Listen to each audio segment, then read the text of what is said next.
Thank you for tuning in to another episode of Time Traveler's Handbook. Today we are talking about Season 9, Episode 10, Face the Raven. Spoilers ahead. In this episode, the Doctor and Clara are lured into a hidden trap street in London, populated by extraterrestrial refugees in a ploy to get the Doctor's confession dial.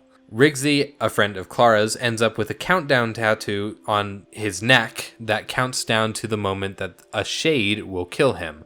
And in an effort to buy more time, Clara has the tattoo transferred to her. However, because of this, a series of errors results in Clara not being able to remove the tattoo, ending up in her death.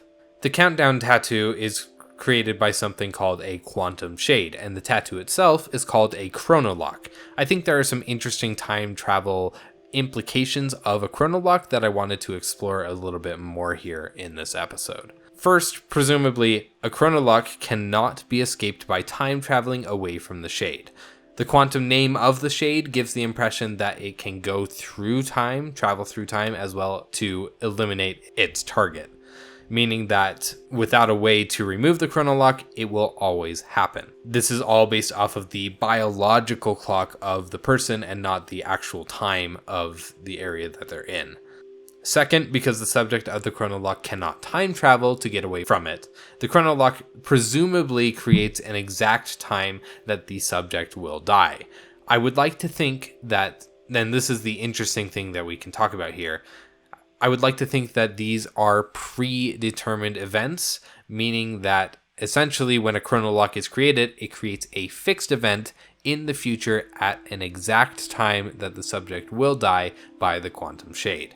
This has super interesting consequences in the world that we've built up for Doctor Who, because presumably, with fixed events, these are things that have varying degrees of importance and locked downness, but most of the time can be changed and cause the world to have a different outcome. That's primarily the function of the fixed events, is that they define the world that you live in, but they can be changed and they will just change the future. This event then must be the absolute most locked down version of a fixed event that can occur.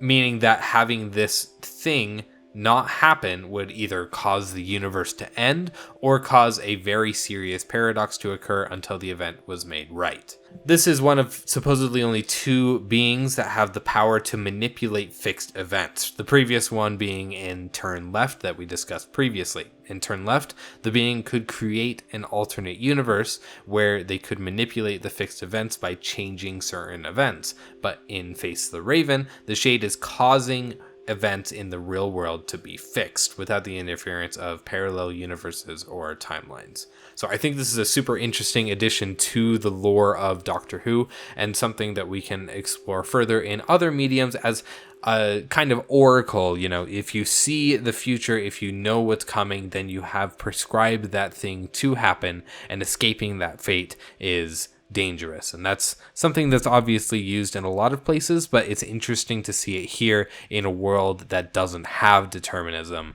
how they have made it work. That's it for this episode. Next time I'm talking about my absolute favorite episode of Doctor Who, Heaven Sent. We're going to spend at least 2 episodes talking about this episode because there are so many things to unpack with it that I love about it. As always, thank you for listening.